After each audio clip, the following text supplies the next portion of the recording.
عامر صاحب ایسا لگتا ہے کہہ سکتے ہیں کہ شاید جنگ کا آغاز ہو گیا، آج آغاز ہو گیا، سپریم کورٹ کی طرف سے جو فیصلہ آیا ہے اور اس کی جو تشریح ہمارے سامنے آ رہی ہے، بظاہر ایسا کہہ سکتے ہیں۔ ایک ایشو ہے نا، آج تو اتنا کچھ ہے، بڑا مشکل ہو رہا ہے ڈیسائیڈ کرتے ہوئے پہلے کیا چیز کی جائے۔ میں ایک اوورآل ذرا پکچر آپ کے سامنے پیش کرنا شروع کروں گا۔ انگریزی کے یہ جو محاورے ہوتے ہیں نا کہ knives are out, daggers are drawn, gloves are off, تو یہ چاقو چھریاں نکل آئی ہیں اور یہ لڑائی بالکل نہیں ہے، یہ جنگ ہی ہے، اور جنگ بھی یہ چومکھی ہے، چار طرف قسم کی، تین چار قسم کی لڑائیاں چل رہی ہیں۔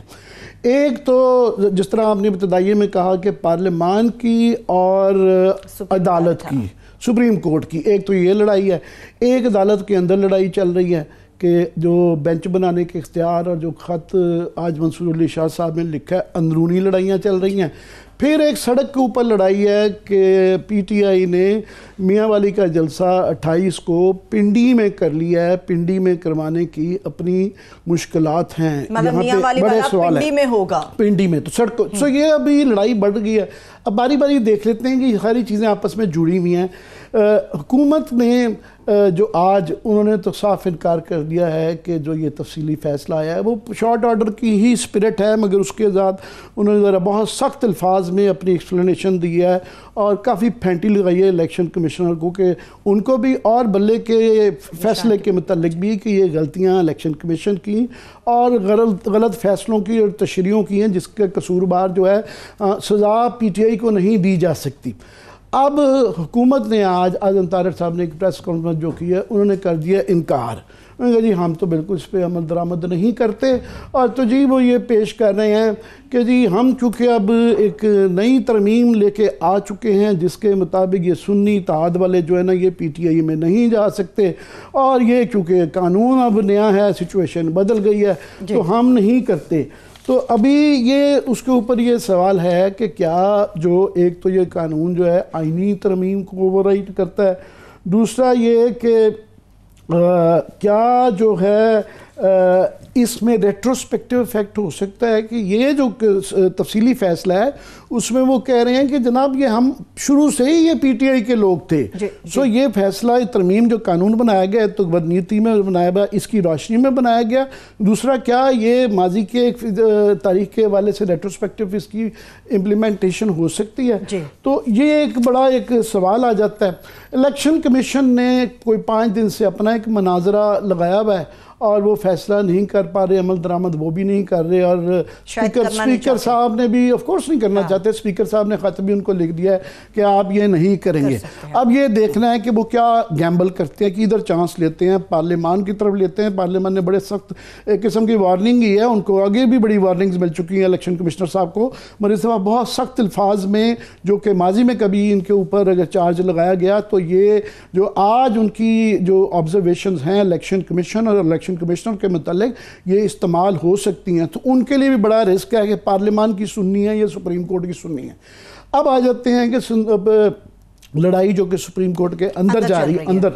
اندر جو چل رہی ہے کہ ظاہر ہے یہ جو بینچ بنانے کا جو اختیار تھا، اتنی تقریریں کی جاتی تھیں لمبی چوڑی، جب یہ بنایا گیا کہ جناب یہ، اور اس کے اندر جو یہ لیٹر لکھا ہے اس کی بینچ بنانے کے اختیار کے حوالے سے جس طریقے سے کیا ہے منصور علی شاہ صاحب کا، انہوں نے کافی بگو کے میں سمجھتا ہوں کہ یہ باتیں لکھی ہیں کہ چیف جسٹس صاحب نے خود وہ فیصلہ لکھا ہوا ہے اور وہ کیا کیا فرماتے رہے ہیں، اور اب جس طریقے سے وہ کہہ رہے ہیں کہ آپ نے کیا ہے کہ نہ صرف کہ وہ فیصلہ آیا فوراً امپلیمنٹ بھی کر دیا، اور جو ہے انہوں نے کہا چلو جی منیب اختر صاحب کو نہیں لگانا تھا تو اس سے نیکسٹ ان لائن تھا ایک 5ویں نمبر صاحب کو بلا کے آپ نے کس طریقے سے کر دیا۔ تو یہ سارا چل رہا ہے۔ اب یہ ہے کہ ساتھ میں ہی انہوں نے اس کمیٹی کے بینچ بنانے کے اختیار کو جو ہے استعمال کرتے ہوئے ریویژن کے لیے جو ہے نا اب یہ کوشچن آئے گا کہ کیا یہ جو پارلیمانی یہ جو مخصوص نشستوں کا جو کیس ہے، اس کی ریویژن کا جو کیس ہے، تو کیا یہ بہت بڑا سوال ہے، یہ اپنے مہمانوں سے پوچھیں گے کہ کیا اس کا لارجر بینچ بن سکتا ہے؟ اختیار تو اب ان کے پاس کمپلیٹ آ گیا ہے، اور وہ فگ لیف انہوں نے ہٹا دیا ہے، سو اب جب کرنا ہی ہے تو پھر آل دا وے بھی جانے کا امکان ہو سکتا ہے. تو کیا یہ لارجر بینچ بنا سکتے ہیں یا وہی ریویژن کا جو ایک روایتی طریقہ کار تھا کہ وہی بینچ رہتا ہے؟ سو یہ ایک بہت بڑا سوال آ گیا ہے. ساتھ میں یہ بھی دیکھنا ہے کہ وہ جو بینچ ہے وہ کیا اگر جب بنے گا تو وہ کیا کوئی انٹرم ریلیف دے دے گا، اس مسئلے کا حل نکالنا ہے نا. سب کچھ تو ہو رہا ہے کہ مخصوص نشستوں کو نہیں ہونے دینا، امپلیمنٹ نہیں ہونے دینا، نئی ترمیم کروانی ہے. بنیادی بات تو یہ ہے. تو کیا وہ کہیں گے جی ٹھیک ہے وقتی طور پہ پرانے سٹیٹس کو پہ چلے جاتے ہیں، سیٹیں ان کو دے دیتے ہیں تو ہم فیصلہ ہوتا رہے گا، پھر جو ہے لمبی تاریخیں پڑ جاتی ہیں یا جو بھی کرنا ہے یہ شاید وہ ہے. دوسرا جو ہے پھر ساتھ میں ہی ویری کنوینینٹلی 63A کا جو ہے وہ دوبارہ ریویو لگا دیا ہے اور اس کے اندر جو بینچ بنایا گیا ہے تو جب یہ ڈاگ ججز لگائے گئے تھے ہمیں بتایا گیا تھا ان سے چھوٹے موٹے ٹیکس ویکس کے معاملات جو کرائم جو دیگر کیسز ہیں ان کو نمٹایا جائے گا. یہ کانسٹیٹیوشنل اس کا بینچ کا حصہ بنا دیا گیا ہے ایک ڈاگ صاحب جج صاحب کو، مظہر عالم میاں خیل صاحب کو. سو وہ بھی سوال آگے ہیں. بنیادی بات پہ یہ ہے کہ تیاری مکمل ہے کہ اطلاعیں یہ آ رہی ہیں کہ جو آئینی ترمیم ہے ابھی اس کے اوپر کوشش بند نہیں ہوئی، اس کی ابھی تیاری مکمل ہے. اور میں سن رہا تھا بیرسٹر وکیل صاحب کہیں فرما رہے تھے کہ 2-3 چیزیں فار ایگزامپل 199 جو ہیبس کارپس کا وہ ہے جس پہ مولانا کو اعتراض تھا، یا آرٹیکل 8 کے حوالے سے یا 1-2 اور چیزیں وہ کم کر کے شاید فورسز والا بھی کلاز ہٹا کے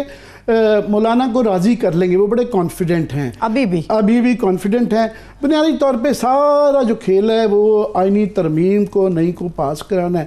چاہے وہ اس کے لیے روز کی ایک آدھی پی ٹی آئی کے وکٹ گرا لیتے ہیں اس کے ذریعے کر لیں، یا یہ مخصوص نشستیں ان کو دلوا کے کروا لیں، یا 63A کو اگر اڑا دیا جائے گا تو اس زمانے میں ایک بہت بڑا ہمارے جیسے لوگ بھی کہتے تھے کہ یہ شاید تشریح ٹھیک نہیں ہوئی ہے آئین کی. مگر اگر وہ لوٹاکریسی کے لیے کرنی ہے کہ آپ نے بندے توڑ دیا اور ڈیفیکشن کو وہ کرنے کے لیے پھر اس کا ایک تناظر بدل جاتا ہے. تو میں چاہوں گا کہ پہلے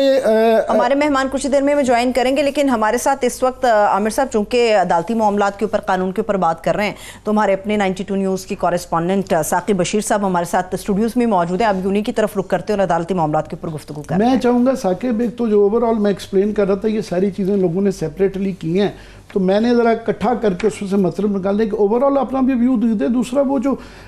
میں نے خاص طور پہ یہ سوال کیا جو اعظم تارڑ صاحب کہہ رہے ہیں کہ جناب کیونکہ اب نیا قانون بن چکا ہوا ہے تو لہٰذا ہم اس کے مطابق اس کی عمل درآمد نہیں کرنے دیں گے. کتنے لیگل اس کے اندر ان کے آرگیومنٹ میں جانا ہے؟ اعظم نذیر تارڑ صاحب وزیر قانون ہیں اور وکیل رہنما بھی ہیں اور خود بھی وکیل ہیں. ان کی زبان سے یا ان کی طرف سے یہ کہنا کہ ہم نے قانون بنا دیا ہے اب وہ معاملہ ختم ہے، انڈائریکٹلی وہ یہ کہہ رہے ہیں کہ ہم نے پارلیمنٹ میں ایک سادہ قانون سازی کی ہے اور وہ سپریم کورٹ کے فیصلے کے بعد کی ہے اور اس سادہ قانون سازی نے سپریم کورٹ کا فل کورٹ کا فیصلہ ہی ختم کر دیا. یہ انڈائریکٹلی وہ کہہ رہے ہیں. تو میرے لیے تو حیران کن ہے کہ ان کو سب کچھ پتہ ہے کہ ماضی سے جو اطلاق ہے وہ ویسے بھی جو عدالتوں کی بڑی ججمنٹس موجود ہیں. ابھی ریسنٹلی بھی جسٹس منصور علی شاہ ان کی جانب سے ٹیکس میٹر میں ایک ججمنٹ دی گئی ہے اور انہوں نے کہا ہے کہ بہت ہی ایکسٹریم پوزیشن ہو، کو آئین شکنی ہوئی ہو تو اس کا آپ قانون سازی کرتے ہیں تو اس کا ماضی سے اطلاق ہوگا،